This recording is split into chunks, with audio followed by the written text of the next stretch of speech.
be vulnerable. Put yourself out there. You are meant to get rejected until you find your person. That's part of life. Like, I don't understand the whole fear. Well, what if I get rejected? Okay, what if? So what? Then at least you tried. Right. You're listening to Sex with Emily. I'm Dr. Emily, and I'm here to help you prioritize your pleasure and liberate the conversation around sex. Today, I'm sitting down with Violet Benson. She has built a community of over 5 million followers by being refreshingly honest about dating and relationships. In this conversation, Violet opens up about her decision to temporarily step back from penetrative sex while working through her own patterns around intimacy and attachment. She shares her experience freezing her eggs, and we dive into her philosophy on embracing clinginess in dating, why being vulnerable and authentic is the antidote to our current dating culture. Violet takes my sex IQ quiz from my book Smart Sex, and we tackle a listener question about whether it's worth pursuing someone with red flags just for the physical chemistry. My intention is to model what it looks like to be vulnerable in ways that ultimately serve your sex life and relationships. I think we can all learn how to identify our patterns more clearly and stop playing games that keep us from real connection. All right, let's get into the episode. Violet Benson is a blogger, comedian, television host, and internet personality, most known for her Instagram page, Daddy Issues, and her bi-weekly podcast, Almost Adulting. She's been featured by MTV, notably providing pre-show coverage for the Video Music Awards and Vanity Fair. Named the Instagram Meme Queen, she rose to prominence curating original memes, earning a following of over 5 million Instagram followers on her Daddy Issues account, and an additional 1 million followers across her personal and podcast accounts. All right, let's get into the conversation. Violet Benson. Hi, beauty. So good to see you. So good to see you too. Welcome to my home. I love being in your home. It's always evolving. I love that it's so colorful and bright right now. Yeah. Energetically, I feel like you're in a good place. Yes, I am. I love that. Yes. Tell me everything. Last time you were on the podcast, you said you had stopped dating. Wow. Okay. So catch us up, Violet, because you know on your podcast, you give a lot of advice. You're very immersed in dating and you help others. I feel like I'm actually always dating. Like, okay. I think I'm not dating, but I'm actually never alone. I'm never single. And I think I'm just such a lover girl in a weird way where I just love. But one thing that I did do the past year is where I decided to stop having sex for me, because I felt like I want to work on myself. And I felt that I didn't know how to have intimacy with someone without just sleeping with them and just assuming that's intimacy, because I struggle with intimacy in general with, daddy issues. And I think I was myself emotionally unavailable. And instead of getting to know someone, sometimes I would just be thinking about sex a lot. And by the way, I can count on both hands the amount of men that I've slept with. So it's not like I was just getting into bed with every person, but it was more that I choose someone, I don't know them at all, I have sex with them, and I'm like, okay, I'm just gonna love them now for the next 6 months, and then it's not working out. It doesn't matter. I'm not seeing the red flags, and I'm ignoring it because I'm like, well, he was already inside of me, so you should try to make it work. And it's like, if I didn't sleep with that person, it wouldn't have clouded my judgment, and I would have been like, hey, you know what? He hates the Jews. Maybe I shouldn't. Maybe I shouldn't be having sex with a guy that wants my people killed. I'm obviously I'm being sarcastic, but you get what I'm saying. It's like you kind of open your eyes versus, yeah, but that was him last week. Like, he's changed. He hasn't met me yet.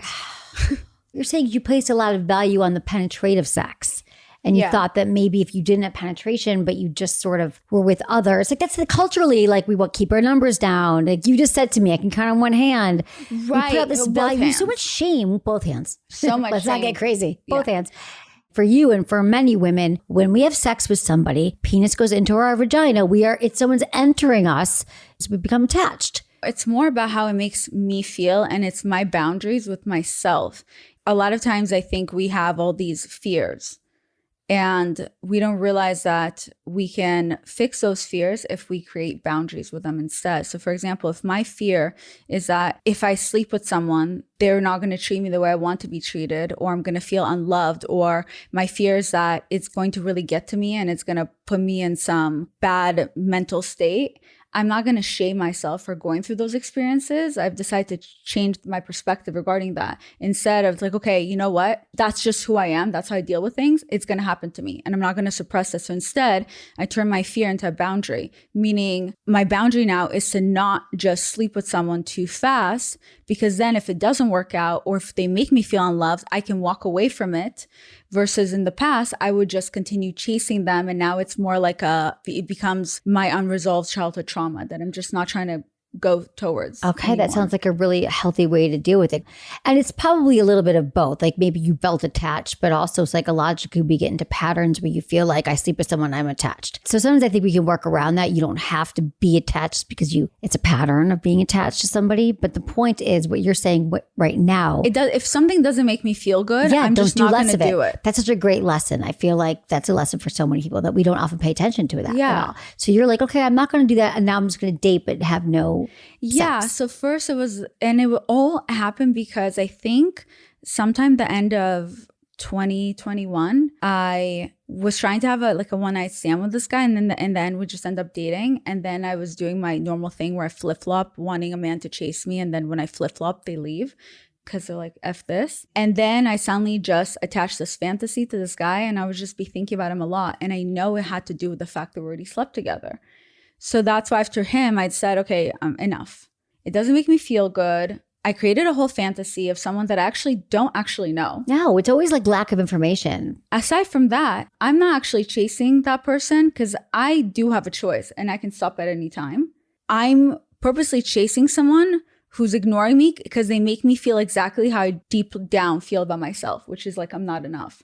Understanding myself so much better, because people think sex is just sex. It's not just sex. It's so much more, and it has a lot to do with you. So I decided, okay, I'm just not going to sleep with men until I figure out and work on myself where I feel like I am good enough and I don't attach how someone treats me as my value. Then I started dating again, but I just kept my boundary. My fear turned into a boundary where I just wasn't sleeping with guys. But of course, I still have needs. So I still really enjoyed doing other things. So I was still, one guy I dated for a couple of months, like we still did oral sex on one another, but it made me feel, for me personally, like I took my power back, because I felt that in some way I put such an emphasis on sex that my power got taken away. I lost control when I would sleep with someone, because a lot of times we think, if a woman sleeps with a man too fast, we think that, oh, now he's changed, he's different. But a lot of the time, he hasn't changed. He's the same person, but maybe we've changed because now we're paying more attention. Did he always not text me in the morning, or is he not texting me in the morning now because we had sex together? And that's when you get in your head, and that's when you start to act differently. So a lot of times that happens. But if I'm not sleeping with someone, I'm acting the same and they're acting the same. Like I'm texting with a guy. I responded to him last night. He hasn't responded yet.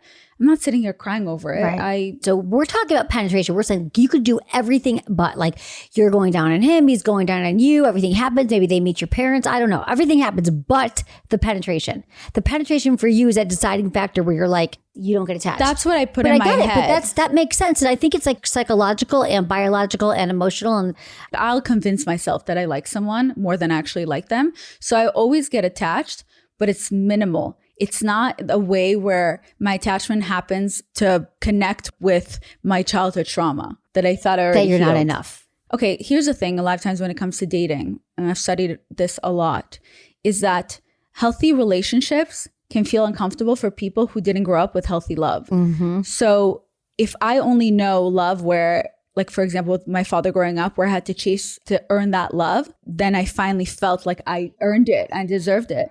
How is it going to feel normal to me when it's me and another person where they're just freely giving their love to me? Yeah, you're like, oh, this is too easy. It must not be real love. I need the struggle. Love is a struggle. I started to notice I would break up with the guys, and literally a full-on pattern where I break up with guys and then I chase them for them to forgive me. I finally stopped, and then I was freezing my eggs. I was in so many hormones, and I did that again. And I felt very bad about myself for doing that, for repeating a pattern that I thought I healed from. It made me feel like shit. I didn't realize that the hormones were in me. Well, the hormones are intense. I want to hear about your egg freezing too, but I just want to say something that you said about changing our patterns. Here's like a news flash, everybody. I don't think that we ever completely change. You don't heal mental illness. You don't stop patterns. I think that you learn to manage things and you get better. So the fact that you get better bouncing back. You get better bouncing back. You're like, okay, that was bad. I fell down and I got back up a lot quicker. It's not about how many times you fell down. It's how quickly you get back up. So maybe you didn't beat yourself about it for days. You're like, oh, there I go. But it's really, really hard to change these patterns that are so deeply ingrained, especially in how you grew up. Yeah. I mean, it took me forever to realize that I was repeating a pattern where I'm always the one breaking up with them, only to then chase them to try to earn that love. And it's so silly. Do you ever tell them that, like first date? Do you ever say to them, hey, this is this thing? Because sometimes I've done that too. I said, listen, this is the thing that I do. I'm trying to remember what that thing was. Or like, you're going to probably think at some point that I don't really like you and then I'm pulling away, but I don't really mean to be doing that. So if this ever comes up, let me know. Or if you ever feel like I have a thing where I'm not great at a we, I'm always like, well, I'm doing this and I'm doing that if you want to come. And I make people feel people hate that. They hate that. So I was like, if you ever feel that way, let me know because I know it's a pattern. So I'm wondering if you could ever warn guys that you do this thing and just say, be on a lookout for that. Because then it takes the power away from it. And if you do it, you guys can kind of laugh about it. Every time I see you, like tombs of research, you're reading, you're writing, you're talking, you're helping your listeners, you're working on yourself. I feel like you're making so much progress. I haven't seen the guys you've been dating. I haven't heard about them, but hopefully they're men that are following along a track with you. Today. I saw some pictures, but I didn't talk to them. They looked cute. They were different. I loved very it. Different. I know they seem very different, but hopefully you're, getting your needs met from them. And how is the sex when you are having the oral variety? It's exciting. I haven't had oral this year. I've only kissed 3 guys this year, and it hasn't gone anywhere where I touched their privates or they touched mine. I would say it's been a dry year, even for me. I'm not sure what happened this year. Well, you were freezing eggs. Oh, yeah. Should we get to that? Tell me about that experience to freeze your eggs. What was the decision like? I think it was good that I was freezing my eggs and I, for whatever reason, just posted about it once. And I didn't realize how many other women want to know more about it. So then I started to document it because I wasn't planning on doing it before. And I think it's good for women to freeze their eggs at a younger age to preserve their eggs. And that's what I was doing it for. I wasn't doing it because I was infertile or anything like that, or because I want a baby tomorrow. Because the women of IVF are a whole other world, and they're also very sensitive and they take everything very personally because they're going through the struggle of not being able to have babies and to go through all of that. So you can kind of save yourself some of the headache if you start thinking you're getting ahead on. of it because you're like, I don't want the pressure that every guy I'm with or whatever that I have to, now you can wait. Well, one thing that a lot of men don't know or women don't know is that men in their late 30s, early 40s, around 40% of men are infertile around that age. Because I think there's always this whole thing about the women. Yeah, it's always women's fault. Our responsibility. But a lot of the time now, it's the guys' fault. Their sperm isn't viable. But we always blame the women. Women got so much of the brunt of it. Like, I can't get pregnant. There's something wrong with me. But it turns out your sperm gets kind of funky too after a while. We all have to, as you get older. I know. It's just this whole shame around everything. It's exhausting. Shame is People exhausting. shame you for everything. And it's the most random people on the internet who will just shame you and bring you down because they don't feel good about themselves. And it's not easy. Sometimes you can just pass through it. Who cares? Whatever. But sometimes you're also having a shit day. Yeah. And then that one comment really does get to you. How do you handle it? I can tell the difference with how I respond or not respond or how I react the rest of my day, whether or not I'm having a good day or not. Right. You're like, today, yesterday this comment would have been fine, but today I'm going to take it down. Look, at the end of the day, things don't affect you unless deep down you believe some part of it to be true. That's why a lot of times people talk shit about me, quote unquote. I usually don't take offense. And I've always said, people always like, wow, you're so good at not caring. And I said, if someone talks badly about you, when you actually care, you get really offended. The truth is, and you don't want to hear this, but it is the truth. Deep down, a part of you believes that to be true. And that's why you're taking it so personally. So if someone suddenly tells me, you're going to be single forever, and I'm having a bad day because I feel like that, yeah, of course it's going to hurt my feelings. Or who's going to take advice from an old hag? You're going to be single forever. Like, fuck, that person could be right because that's how I felt today. And, that's why you have to just stay away from things that are not good for your mental health. I'm not saying then don't grow at all as a person, but is that feedback? that I need, or is that just plain someone who's mean because they want to see my tits and I won't post them, so they want to put me down till actually then finally I'm like, good. Oh, you're right, here are my tits. What do you do in those moments? Do you have any like mental health tools for when you start going down a track when it doesn't feel good? What I do is what I've learned, and I would say I've learned this more towards the end of last year and this year, is to give myself grace. And it seems such a simple thing, but it's not. Sometimes when people say mean things to me and it doesn't offend me, it's because I've literally said worse things to myself. That's why you can't hurt me. So no one talks to ourselves worse than we do. We would never speak the way we talk to ourselves to our best friend. So that is why I started to give myself grace. And I've learned now that when I'm repeating patterns, like especially when I was going through the mood swings of when I was squeezing my eggs. Well, that must have been a whole thing. I mean, that's one thing that's like upsetting. Being in your period times 20. The doctors, everyone's so focused on your physical health. No one tells you the emotional toll that's going to take. And then they gaslight you that other people are over exaggerating. So then you think I thought I was going mental. Towards the end of my stuff, I literally thought I was going mad in my brain and there was something wrong with me. I was feeling suicidal. I was feeling so emotional. I would just cry for no reason. I broke up with a guy I was dating because I was like, you don't care about me. No one cares about me. No one gives a shit about what I'm going through. And I literally had a friend staying with me. And she would be like, hey, do you need anything? No, I'm fine. And I'll go in my room and I'd be like, no one even gives a fuck about me. Like, so sorry for swearing. Like, no one cares. I don't get it. And it's like, she just asked me. And I said I was fine because I don't know how to ask for help. And then I'm sitting there, no one's checking in. Well, guess what? If you keep acting like you're okay, no one's going to ask you if you're okay. You can't always just expect people to read your mind. So have you learned to like reach out then to people and let them know what you need? I mean, the egg freezing just recently happened. So I would say the thing is, like you said, we never fully grow out of certain patterns that we have. But the reason you're able to give yourself grace is because, I used to feel guilty when I would repeat an old pattern because I thought I've outgrown it. But then I learned, no, it's not about never repeating something. It's how you handle it afterwards, which was just what we talked about. So that means I repeat a pattern and now I know, oh shit, it's happening. Okay, I can get out of it, or I can make myself feel better, or I can stop myself before it gets worse, before I spiral. So that's how I'm able to understand that I'm growing. That's how you grow. That's exactly it. You notice it right before you go down the path. Exactly. And I think you have to do what works for you. Like for some people, it's talking to other people. For other people, it's just sleeping the whole day. But just don't make yourself feel bad about what you need to do for your process. For me, I'm a very logical person.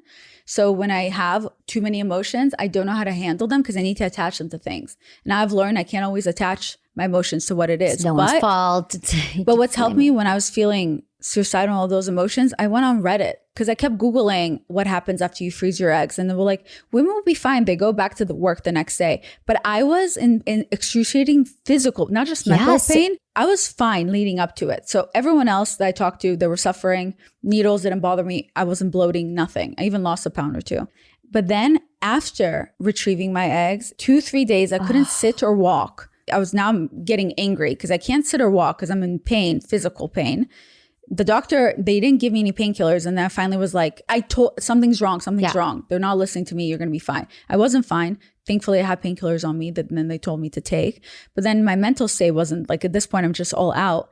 And that's when I went on Reddit chat, all these women talking about the hormones and their emotions. And I was like, okay. So it's in my head. Yes. Everyone doesn't hate me. People do care about me. Because that's the thing about your brain is so powerful. It's the most powerful muscle we have. Your brain will try to prove your thoughts to be true. So if I sit here and I say, everyone hates me, my brain will try to make that into a fact subconsciously. And you can find facts in the environment to support it. This person didn't text you back. That person texted you back. So it's like our operating systems go on the fritz. Exactly. So I will either then start to go back in my memories and recreate false memories of when people didn't love me or care about me, or I could sit right here and you and I can have a completely different reality where you think we're having a very good conversation, we're getting to know each other, and I'm thinking the way she's nodding her head at me, she's being so condescending, and that could become my reality. And then if you tell me that's not the case, I'll say, well, you're gaslighting me. Of course you would gaslight me because you think I'm stupid. No, I'm projecting because I deep down think something. One time my dad called me stupid, and now I'm projecting on you and I'm saying you think I'm stupid. You don't think anything. I think that. And that's where it always goes back. So you give yourself grace. Once you realize with the logical state, okay, this is just in my head, it's not real, The next morning I woke up and you just start talking nicely to yourself. You say, I said, it didn't work out with me and that guy. I explained to him what happened. He didn't want to try again. Literally his loss. And I was like, I'm lovable. Everyone loves me. They do. And then I walk around and I feel loved. It's like positive affirmations and checking your stories. Yeah, that's it. But people don't realize, they think it has to do with manifesting. Oh yeah, positive affirmation manifest. No, it's science. It's your brain. Your brain It's gets scientific. off whack, especially hormones. Hormones can get you. Think about PMS. When I first started getting my period, but it was like I would automatically, like 3 days before. It takes years and years, because you actually think the thoughts you're having before your period are real. That I'm a terrible person. Everything I believe to be true about me is wrong. Everyone, whatever your thing is, hates me. I'm not enough. I'm stupid. And then all of a sudden you get your period. You're like, oh, it's my period. But that happens for so many years. And Every you're like, year. oh shit, I got my Every period. month. Everything's fine. Every month. You think that we would learn, but I do that. I've convinced myself, like, everything's shit. I'm like, oh God, thank God. I wish there was some kind of PSA we could tell, like, young women, like, you're going to feel this way on the 25th day, right before your period. It's going to happen. Well, when you're freezing your eggs, there's even more hormones in your body. So you're mimicking PMS times like 100. So my heart goes out to you. I'm sorry. That sounds really freaking painful. But now you've got some eggs, right? Yes, I froze 20 eggs. Okay, good. Yeah. One less thing to worry about. Yes. You did it, girl. Stay tuned, because after the break, Violet takes the Sex IQ quiz and helps me answer a listener question.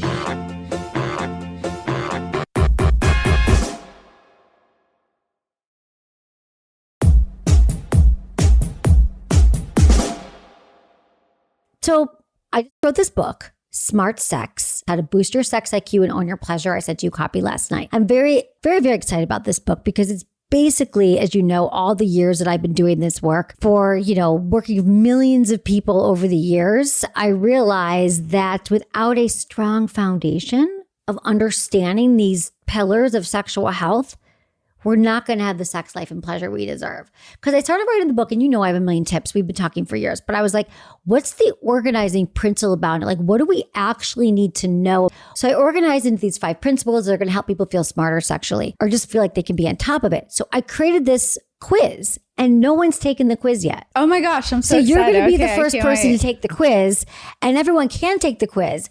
There's just like 15 questions. For each question, I want you to answer strongly disagree, neither agree nor disagree, or agree or strongly agree. I can even show it to you as we're going. These are your options, right? You're going to say either I strongly disagree. Neither agree. Okay. Okay, ready? Strongly disagree, And just like, don't even neither overthink agree. it. Like, just see what comes to Okay. you. Okay, ready? During sex, I'm able to be present and focus on enjoying my body sensations and notice what does or doesn't feel good. Strongly agree. Nice. I masturbate regularly and have a good understanding of how to give myself an orgasm. Strongly agree. Winning. She taught me. We talk. I enjoy and feel comfortable both giving and receiving oral sex. Disagree. I've experimented with incorporating sex toys into my sexual repertoire. Strongly agree. I even brought you more today. I know what turns me on and how I want to feel during sex, whether it's being worshipped or in charge, or even something like being disrespected or degraded. Strongly agree. Great. Okay. Wow. Okay. I wasn't expecting, I'm actually surprised with myself. I wasn't expecting to be so on top of it. Yeah, I feel like you are really, really aware. Your score is a 69, believe it or not, Hell yeah. out of 75.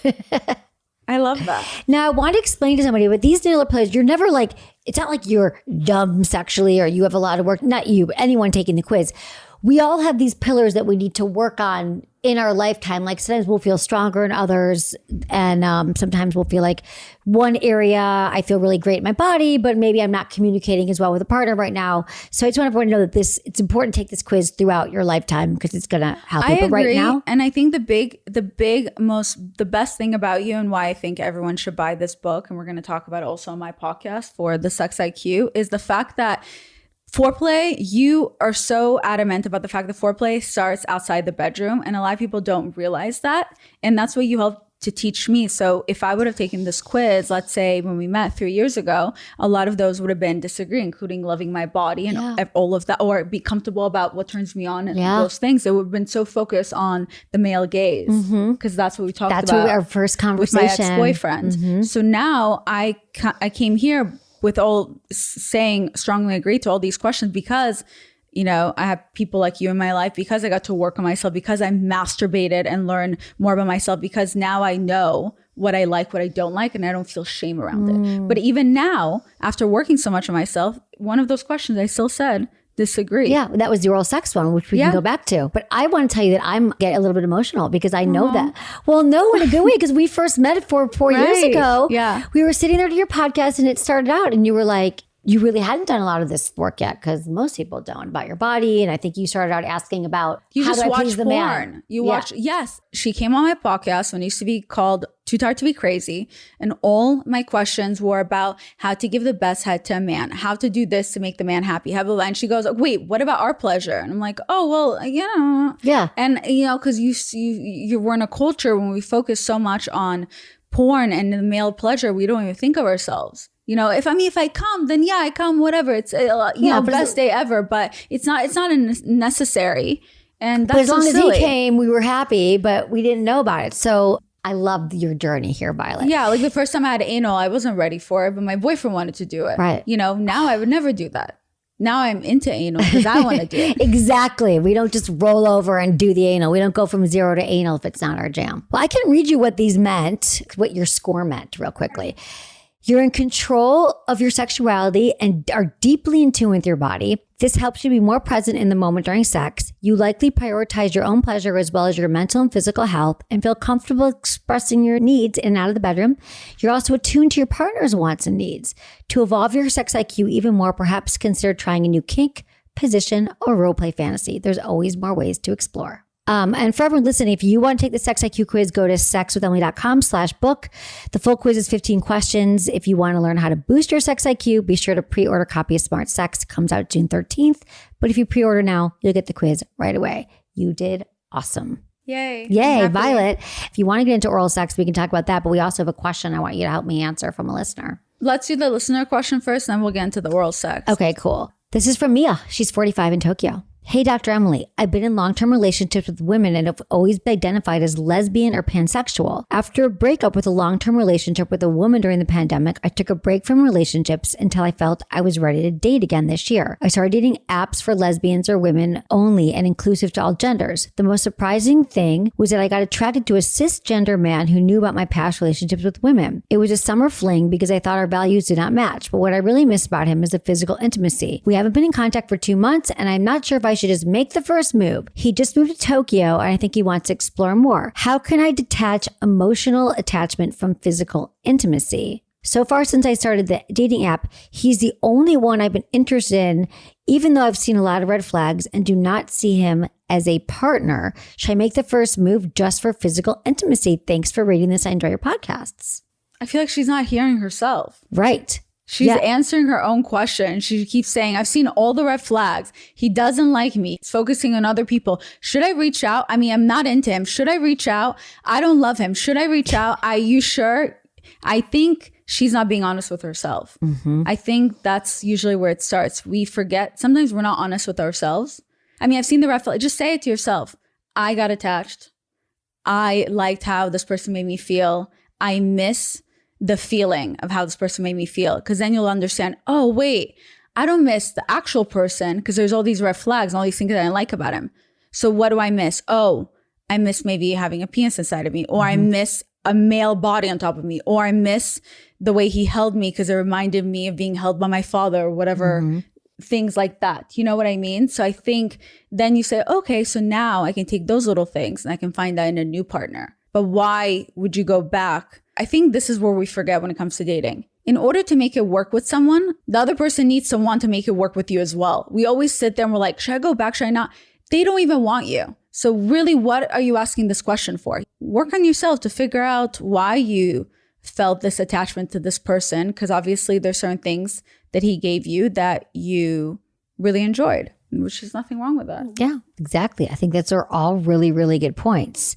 And it seems sort of fraught and she's not even sure about it. So I think you made a great point too, that sometimes, she says, should I make the first move just for physical intimacy? Find other people there's a lot of people to be physically intimate with. We're not being honest with ourselves. Instead of just admitting that you still have feelings for this person, we feel shame around it. So we say, well, I mean, this person sucks, and also this and this and this. And it's in a weird way minimizes our feelings for that person, The fact that you already obviously probably asked your friends who all told you no. And now you went the extra step and you reached out to Emily with this question, hoping you'll get a different answer. That already tells me. Exactly. Come on. Sometimes your friends don't know, though. That is true. And we're glad they reach out. But I totally agree with you. We've been in contact for 2 months. Should I make the first move? She says, how can I detach emotional attachment from physical intimacy? And I think that's challenging. It's not so binary. You can't be like, I'm just going to be physical with this person and cut off, lobotomize my emotional attachment. I think what we as women are doing ourselves a disservice, and we just need to be more honest with ourselves. And that doesn't mean that you still can't go around having casual sex. It does. It just means when you're honest with yourself, that you know what you're getting into, and then you can set your boundaries, whether or not you're comfortable with it. So true. It's not for everybody. Some people have shame overs every time they have casual sex. And they're like, why lie to ourselves. Mm-hmm. Oh, why I can't be like a man? You can fuck whoever you want, or you shame your friends because they won't fuck anyone else. Well, sorry, because for me, I will cry about it for a week. I don't want to do that because then I can't focus on work. Right. It's like self-awareness. I think we're talking a lot about self-awareness now, which is great. Just and be also honest with yourself. Exactly. Now, you recently shared an Instagram post about clinginess. I wanted to ask you about this. How do we embrace clinginess more in dating and relationships? Like, how do you define clinginess? Well, I think I shared that because my friend Todd Barrett came on my podcast, and he's amazing and I love him. And I love Todd. He's a friend of mine too. And he's the one, yes, he loves you. And he's the one who said, be more clingy. And I actually really like that, because I think when we get older and we're still dating, we get so set in our ways that it's hard for us to open up, and it's hard for us to add someone into our schedule, and it's hard for us to not bring all of our jadedness into it. So I think we start to think, because we all have different definitions of what being clingy is or what being needy is and all that. And I think sometimes people want to know that you care about them. And I think sometimes we don't realize that we're not the only ones in our head in this relationship. The other person is as well. So if I'm avoiding doing my best to not be clingy, which means I'm not being myself because maybe I am a clingy person, and then I'm not being true to myself, but B, maybe the other person actually liked that. And then that other person thinks I don't like them. So then they take a step back. Like, I actually listened to Todd's advice, and now I usually say nothing. I don't really used to not tell a partner if I like them or not, or I wouldn't reach out at all. And now I'm like, you know what? Why not? Be more flirty. Make them feel wanted. Make them feel like. Exactly. It's that whole cool girl thing. Like, I'm going to be cool. I'm not going to be vulnerable. I can show them. But why not let someone know right away that you're into them? As long as you just don't attach needing something in return, because people can only hurt you if you need something from them. And that means in any type of way in life. So for example, if I'm dating someone and I need validation back, then don't do it. But if you're doing it for them to feel good and now you feel good, that's all you needed, then do it. Like yesterday, I texted one of the guys I'm talking to and I'm like, hey cutie, hope you have a beautiful day. Like, I wasn't thinking, well, he should text me first. I texted him because I knew that's part of quote unquote, oh, look at me being clingy. No. And he tried texting with me the whole day after that. Does that mean now I'm like, well, it's his turn to text me today? And things like, no, I felt good about myself that I sent that. In my brain, I thought, wow, it's just going to make him more obsessed with me. Yeah. And you just honored where you were at and you went with it. You didn't overthink it. Yes. You let someone know how you feel. This other guy, I texted him a picture of us and I was like, look at us. How good do we look? I just kept it super chill. It's only when you need something from people is when you start to get your feelings hurt, whether you need love from someone, you need them to help you with your job promotion, you need them validation, you need them to pick you up. That's when your anger, because anger and rage, it comes from what you think someone owed you that they didn't give you. And also, you've shared with someone what you want. You gave them an opportunity to respond or not. But rather than like withholding, they don't respond in the way you want, or they don't return it. Then you have more information. Like, then you're like, I like this person. I'm letting them know that. They didn't respond in a way that made me feel good. They don't know it to me, but now I have more information. Maybe they don't feel the same way, but that's okay too. What I'm saying is being clingy, I think also shows that you are testing this relationship. Think of how many months you could go in a relationship thinking, I'm not going to say anything. I'm going to wait to know if they like me or not. But right away, you can find out, are we aligned? Because you waste a lot of friggin' time playing games. You get to find out. The opposite of not being clingy is just playing games and playing it cool. Exactly. And look, you will always be clingy or needy or too much for the wrong person. But with the right person, your energy. I remember one time. You do sound like Todd's always like, be that person. I remember one time my friend was dating this guy and he was trying to make her feel better, and it still kills me to this day, his advice. And he goes, I mean, look, I mean, you are too clingy. Wait, let me finish. You are too clingy, but you're too clingy for me. But I'm sure you're not actually a clingy person. And I was like, holy fuck, that's worse. Because you just said you're too clingy for me. But that doesn't mean that you're a clingy person. So I don't understand these shameful words where we're like, oh, I must be too clingy. I'm too needy. That person is just not into you. You're always going to find be someone who you'll be just clingy enough for. You're going to be always going to be too clingy for someone that actually doesn't want to date you. Exactly. I just think that all these signs, like how great to know that you're not aligned with somebody. How wonderful to know that sooner than later. I think this deep fear that we are not lovable. You said that's your big fear of not being lovable. I think that's was. Well, no, I think it's always. I think I have that. I have a fear of not being lovable, not being enough, being. Yeah. I think it's a common human condition that we deep down, we're afraid that we are not going to be lovable. I think that is human suffering. I do. And I think that the reason why we have all these games of dating and we don't be vulnerable is because ultimately that we are so afraid of rejection. And that could go back to the womb. Like, my mother didn't care for me or is going to leave me or abandon me. It's like abandonment. I believe we all have variations of that fear. Or and you that want is the to ultimate win. Fear. Or the problem is you're like, well, it's a playing games now with this weird dating culture where people are lonelier now more than ever. So that also tells you how much the dating culture is not working out. People are the research shows that people are having less sex than they ever have. Ever before. What do you think about that? It's not just you. Yeah, it's not just it's me. Not just you, Violet. The stats not just based on you having less sex. Everyone's having less sex. Why do you think that is? What's your notion on that? People are not connecting. It's because we're not seeing them in person. We could have done this on Zoom, but we didn't. It's not just that. It's like you said, foreplay starts outside of the bedroom. Yes. This is like such an emphasis. And I think a lot of people don't realize it. They think it's just sex. No, it's communication. It's communication. It's loving yourself and your sex IQ, all of that. And your smart sex. That's right, baby. It starts outside the bedroom. The conversations, what you're comfortable with, all of that. Dating culture, it's not working out. I think people need to start learning how to connect again. And all these games of like, well, I'm winning because I'm playing. Are you really winning? Because in the end, you're losing because you lost the other person or you made the other person feel like shit.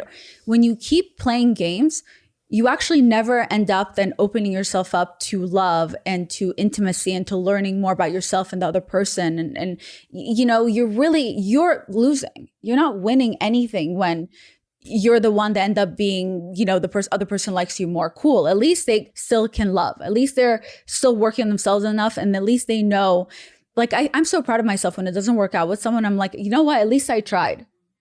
Like, I'm proud of myself that no matter how much everything I've gone through, I can still give love to people because, sometimes people need love more than they show it. And that's why I never regret giving anyone love because maybe they needed it more than I did. Exactly. And love is not a finite resource. We have enough love. Yeah. It's full scarcity mentality that you can't just love. Like, let people know how you feel. If they can't handle your too much, your feelings are too much for them, like, not your person. I can't emphasize that enough. I think I want to encourage people right now to take that risk. Let that person know. Send that text right now. If there's someone you've been like thinking about, but you're like holding back, like, well, why? I think we're going to right now. Do that. And I've done that even with one of the last guys that it didn't work out with. I tried.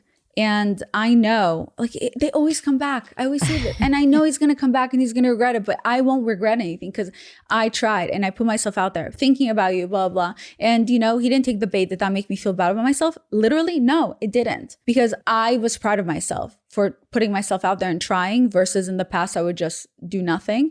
And look, I already found someone else, else's.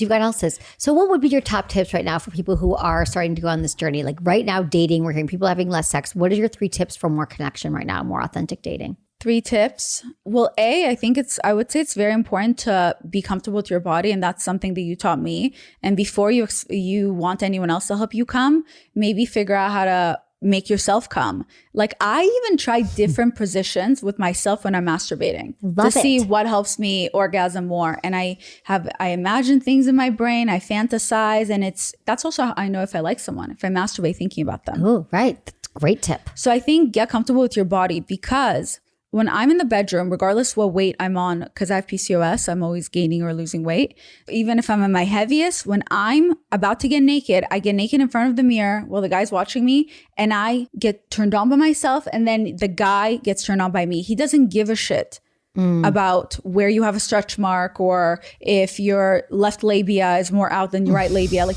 he's so excited to be there. Standing in your power, your true, confident, power as a woman. So I think really get to know yourself before you start dating. Because if something knocks you down super easily, it's because it was already deep down in there that needed to get healed. So, and then number 2, when it comes to dating, give people a chance. I think we write people off too fast now because of it seems like there's so much more options, even though they're not, whether you're swiping right or left or you're DMing someone on Instagram, someone liking your picture. Give people a chance. Don't write them off quickly because you may be writing them off because you're just scared of being vulnerable. And number 3, be vulnerable. Put yourself out there. You are meant to get rejected until you find your person. That's part of life. Like, I don't understand the whole fear. Well, what if I get rejected? Okay, what if? So what? Then at least you tried.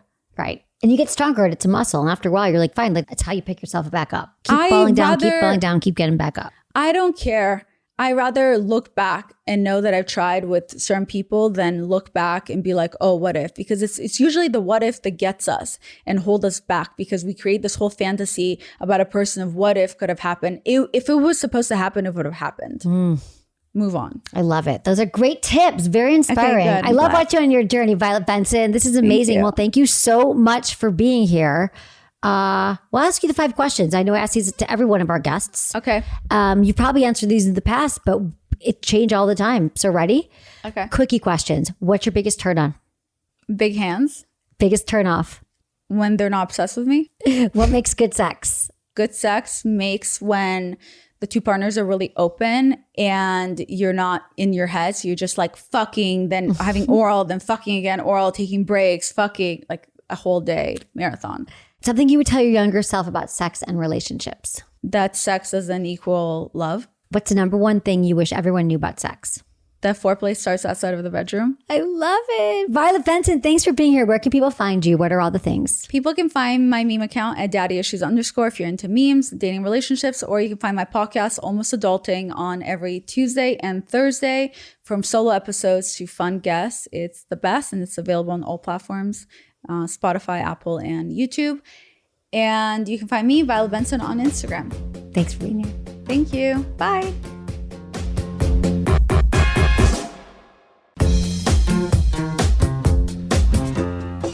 That's it for today's episode. Thank you so much for listening to Sex with Emily. And if you love the show, please like, subscribe, and leave a review wherever you get your podcasts.